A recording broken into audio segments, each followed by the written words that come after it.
Ini rangkuman singkat tentang usulan biaya haji 2026.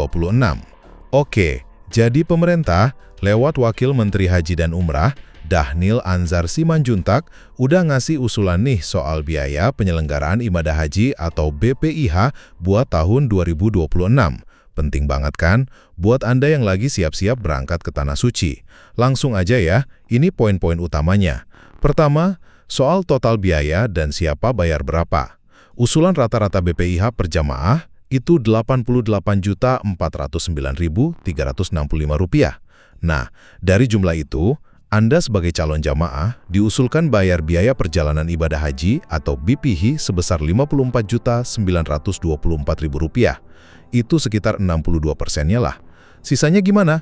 Sekitar 33,4 jutaan atau 38%-nya itu diambil dari nilai manfaat pengelolaan dana haji. Kedua, ada kabar baik nih. Usulan biaya total tahun 2026 ini ternyata turun sekitar Rp1 juta dibanding BPIH 2025. Kenapa? Ya katanya sih ini pertimbangan efisiensi biar biayanya wajar, tapi penyelenggaraan hajinya tepat maksimal. Ketiga, rincian BPIH yang Anda bayar dan soal kurs. Jadi, 54 jutaan BPIH itu buat apa aja? Yang utama itu tiket pesawat PP sekitar 33,1 juta, terus akomodasi di Mekah 14,65 juta, akomodasi Madinah 3,87 juta, plus ada living cost atau biaya hidup 3,3 juta. Nah, living cost ini sama kayak tahun lalu, 750 rial Saudi, dan bakal dikasih dalam bentuk rial. Tujuannya, biar Anda aman dari fluktuasi kurs. Oh iya, asumsi kurs yang dipakai itu 16.500 per dolar AS dan 4.400 per rial Saudi. Jadi gitu dia gambaran usulan biaya haji 2026. Ada penurunan total biaya sedikit dan pembagian antara yang Anda bayar sama dana manfaatnya jelas.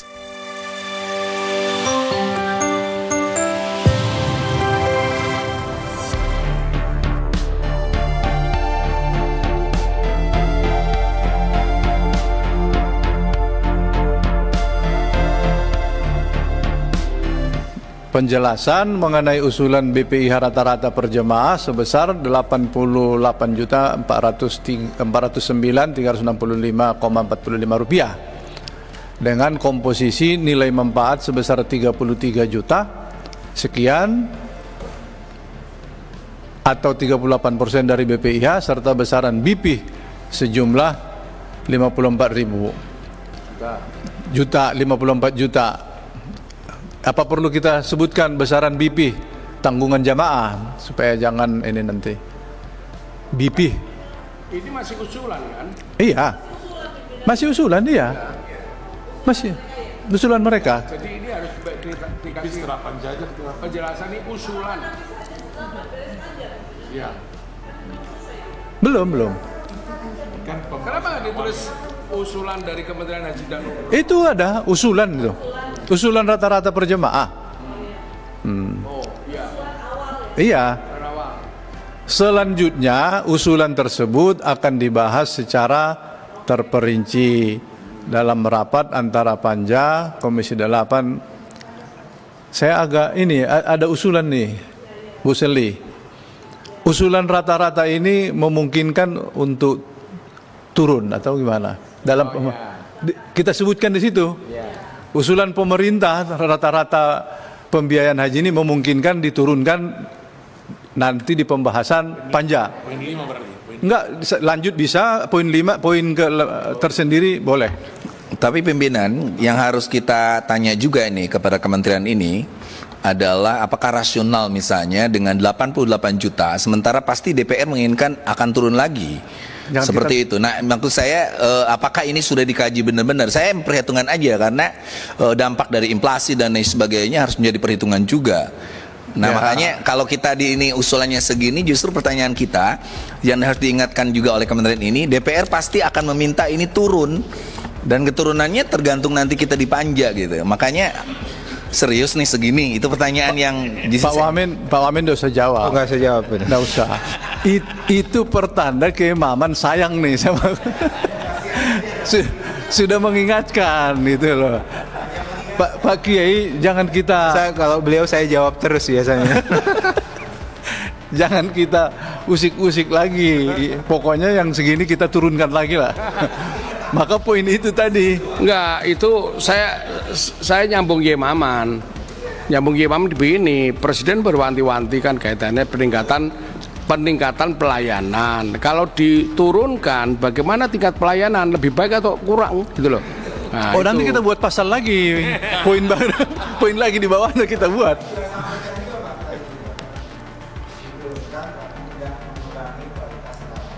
Ya, nanti kita buat pasalnya. Selanjutnya usulan rata-rata pemerintah tersebut memungkinkan untuk turun di pembahasan. Saya ada usulan Pak Husni, tambahan satu lagi, kalau bisa disetujui ya. Besaran rata-rata BPIH 33 sekian juta ini akan ada perbedaan sesuai dengan embarkasi masing-masing. Hah? Oh, nggak bisa. Kalau samakan mana mungkin? Oh, tiket itu kan kewajiban jamaah. Terus ongkos dari Makassar dengan Medan kan berbeda. Membayar selisihnya siapa? Oh, nggak mungkin. Itu tidak adil. Kita adil tadi di sisi aturan, terus ini kewajiban jamaah terus kita subsidi. Subsidinya besar loh. Uangnya dari mana? Kecuali Pak Daniel sebagai wamen ini ada ada cadangannya. Kalau dari nilai manfaat, bukan, setuju dari aktur. Tapi menutupi selisihnya ini siapa? Saya condong begini. Nanti Kementerian Haji ini buat simulasi lah. Jadi coba lihat itu simulasinya. Kalau Jawa Tengah, Jawa Timur tadi yang itu kan dibandingkan dengan Jawa Barat, bandingkan dengan Medan, buat simulasi. Ya itu maksud saya, poin itu yang saya usulkan itu. Selisih tadi itu maksudnya. Ya. Karena nanti setelah kita putuskan pasti ada yang protes. Kan sudah disebutkan rata-rata 88. Tapi nanti jatuhnya itu tidak 88. Apalagi nanti kalau sudah diakumulasi, besaran Jawa Timur, Jawa Tengah itu dibanding Jawa Barat yang berkurang, itu nanti seperti berkurangnya Sumatera Utara, itu akumulasinya, itu bisa menjadi 105 juta atau 102 juta. Kalau sudah, karena dia lebih banyak, perkaliannya lebih banyak. Maka kami butuh poin itu, supaya nanti kami tidak jadi bulan-bulanan. Rata-rata. Tetapi rata-rata, mana tadi, besaran usulan rata-rata tersebut bukan memungkinkan. Akan terjadi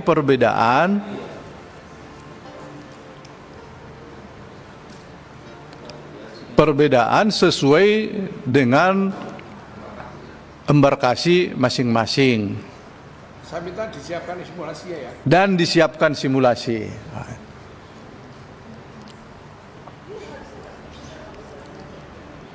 Memang kemarin ada Ibu Seli, ada Ibu Atalia minta disamakan. Tapi menutupi itu siapa? Kalau menutupinya dari nilai manfaat itu tidak mungkin. Kita berdosa lagi.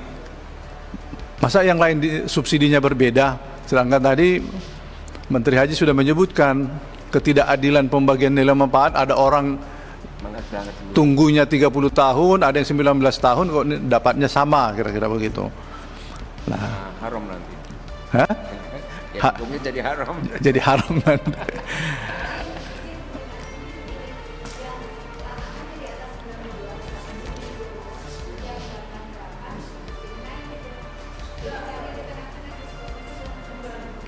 Disilang seperti itu, tetapi mungkin ini kan bisa dikompromikan antara plat merah, karena kan ini menyangkut dengan komponen penerbangan. Komponen penerbangan itu kan ada di situ, ada ada di dalamnya Pertamina, kemudian di sananya juga di situ ada siapa? Angkasa Pura yang mungkin saya bisa beginilah, ikut Bu Seli dulu nih.